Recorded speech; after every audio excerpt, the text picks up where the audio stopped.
You're listening to Beyond the Couch podcast with Dr. Sally Nazari, where we look at you beyond the couch and build ways to enrich your life, share your triumphs, achieve your goals, and most importantly, where we'll be celebrating you. Let's get started. Welcome to Beyond the Couch, episode 7, everyone.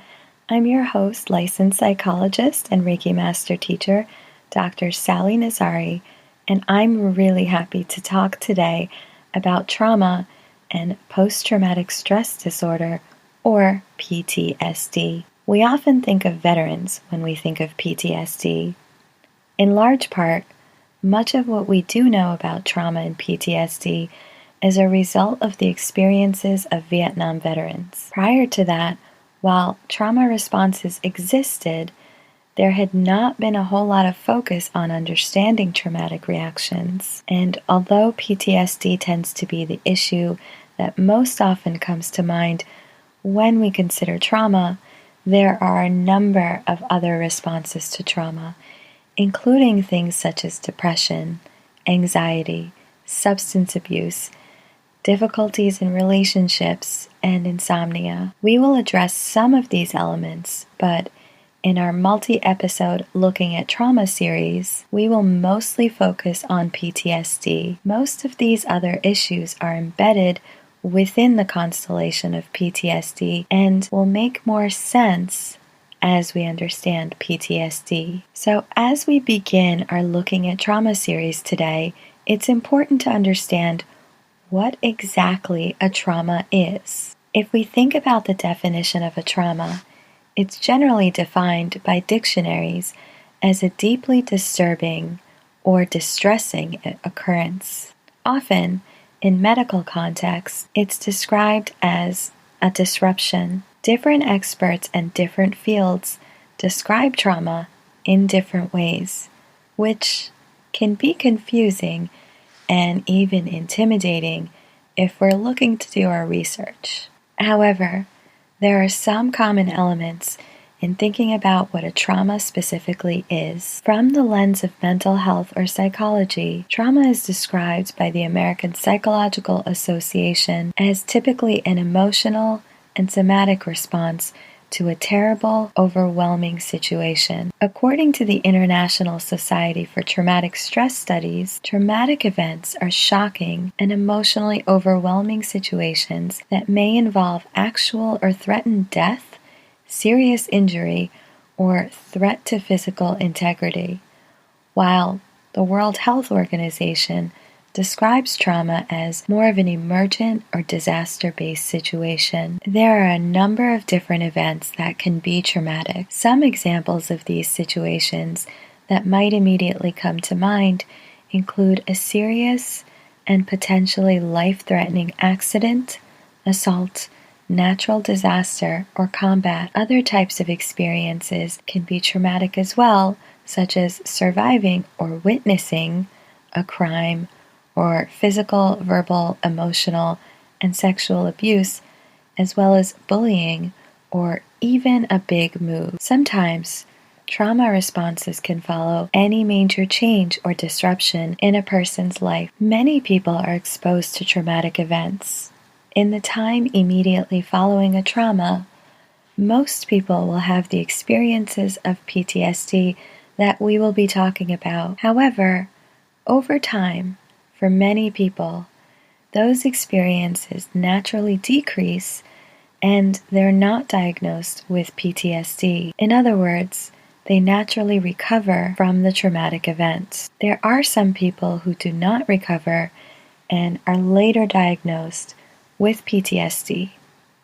Based on that, it's helpful to think of PTSD as a problem in recovery. Something got in the way of you having that natural process of recovery, and the work of therapy is to determine what got in the way and to change it so that you can recover from what happened. You and your therapist will be working to get you unstuck. Let's look at this in more depth. Because we know that PTSD experiences are nearly universal immediately following very serious traumatic stressors and that recovery takes a few months under normal circumstances, it may be best to think about diagnosable PTSD as a disruption or stalling out of a normal recovery process rather than the development of a unique pathology. A therapist needs to determine what has interfered with normal recovery.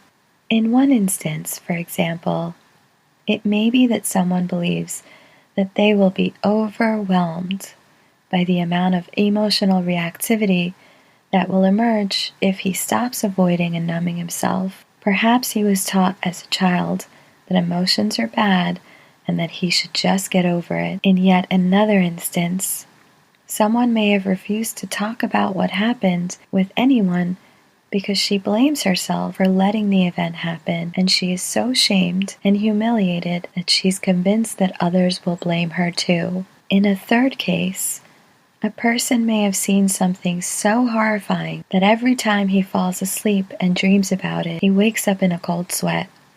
So, in order to sleep, he drinks heavily. And yet another person may be so convinced that she will be victimized again that she refuses to go out anymore and has greatly restricted her activities and relationships. In still another case in which other people were killed, for example, a person may have survivor guilt and obsess over why he was spared when others were killed. He might feel unworthy and experience guilt whenever he laughs or finds himself enjoying something. In all of these instances, thoughts or avoidance behaviors are interfering with emotional processing and also reshaping our beliefs. There are as many individual examples of things that can block a smooth recovery as there are individuals with PTSD. The thing is, there are several categories of experiences that tend to follow a traumatic event. In particular, the experiences of PTSD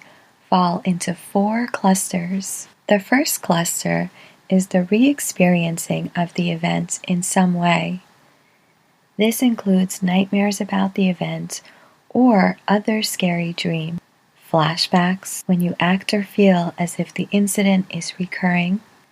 Intrusive memories that suddenly pop into your mind. You might have the intrusive memories when there's something in the environment to remind you of the event, or even when there's nothing there to remind you of it. Common times to have these memories are when you're falling asleep, when you relax, or when you're bored. These experiences are all normal following a traumatic event. You're not going crazy. This cluster will be explored in more depth in our next Looking at Trauma episode. A second set of experiences concern arousal, which is in line with the fight, flight, freeze reaction we discussed in our Understanding Disruptions episode. As might be expected, when reminded of the event, you're likely to experience very strong emotions. Along with these feelings are physical reactions, just like the ones we experience if we came face to face with a saber-toothed tiger. Indicators of arousal experiences include problems falling or staying asleep, irritability or outbursts of anger, difficulty concentrating, startle reactions like jumping at noises, or if someone walks up behind you, always feeling on guard or looking over your shoulder, even when there's no reason to. We'll also look more closely at the arousal cluster in an upcoming episode in our Looking at Trauma series. The third cluster of trauma experiences is avoidance of reminders of the event. Now, I often emphasize to clients I see that this avoidance is often not at all deliberate. A natural reaction to intrusive memories and strong emotional reactions is the urge to push these thoughts and feelings away. You might avoid places or people who remind you of the event. Some people avoid watching certain TV programs or just turn off the TV. Some people avoid reading the newspaper or watching the news. You might avoid thinking about the event and letting yourself feel your feelings about the event. There might be certain sights, sounds, or smells that you find yourself avoiding or escaping from because they remind you of the event.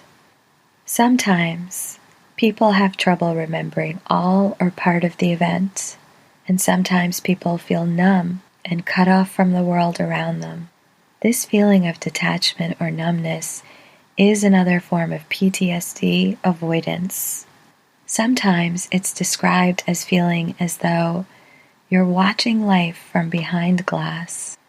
Avoidance is an important component of PTSD and will be further explored on its own in another episode within our Looking at Trauma series as well. As you can imagine, someone navigating their life with things like re-experiencing, hyperarousal, and avoidance may begin to shape different beliefs about their life, the world, others, and themselves.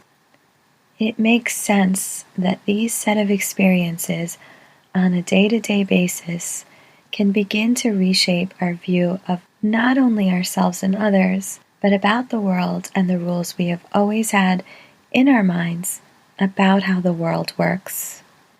This is the fourth cluster of PTSD and refers to the cognitive or thought-based shifts that can occur. These cognitive changes will also be explored in depth in a future episode of the Looking at Trauma series. With this overview of trauma and how PTSD tends to cycle itself, we can begin to get a sense of how traumatic events can lead to the types of trauma reactions and PTSD experiences we often see. As we move forward, we will examine each of these clusters to get a deeper understanding of their role in trauma responses and PTSD. In addition, we will also look at ways of intervening and working to help you get back on track and unstuck from the aftermath of a trauma. I will link to an example of one of these that I offer in the show notes. Already, we've begun to look at one tool that can be helpful in this process, mindfulness, and we'll look in our next episode in our Mindful Monday series at how mindfulness can help with trauma in particular. Then, we return to our Looking at Trauma series. I'll look forward to sharing that with you. Take care. Thanks for listening to Beyond the Couch Podcast, a space for celebrating you. The contents of this episode are for informational and supplemental purposes only, and not a substitute for professional services. For more access to You Beyond the Couch, check out www.drsallynazari.com.